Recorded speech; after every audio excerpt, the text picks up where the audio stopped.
Előttem láthatod az aktuális írást a szerkesztés oldalról. Itt bizonyos részeket már megírtam, és szeretnék ide egy képet beszúrni az elejére, hogy vonzóbb legyen az egész.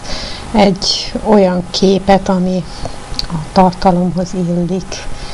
Ide vittem a kurzort, és ahogy láthatod, itt nincs szövegszerkesztő, de van egy add image link, erre rákattintva tudok képet hozzáadni, és most a gyorsaság miatt választunk egy már korábban feltöltött képet, letörlöm a címkéjét ennek a képnek, nem adok meg leírás sem, súgószöveg akkor is megjelenik, ha ezeket nem teszem meg, mégpedig az a szöveg jelenik meg, amit a kép címének adtam.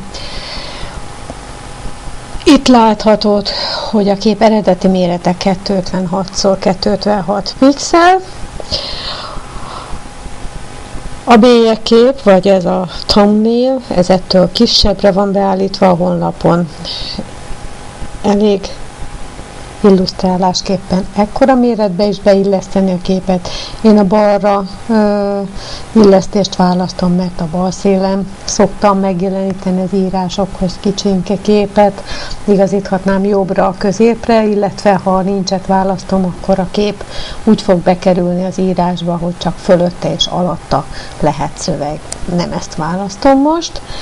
És most kivételesen a képet sem fogjuk tudni pop-up ablakban megjeleníteni, ezért a note linket állítom be, és már szúrom is be a képet. Mivel, hogy nincs szövegszerkesztő, most ennek a tartalomnak HTML formátumú bevitele van, ezért aztán a beszúrt kép itt a törzsmezőben szép HTML kóddal jelenik meg, és hogy ez milyen valóságban, az előnézet fogja megmutatni nekünk. Hát így megjelenik szépen itt ez a csapó, és beszúrtuk a képet a tartalomhoz.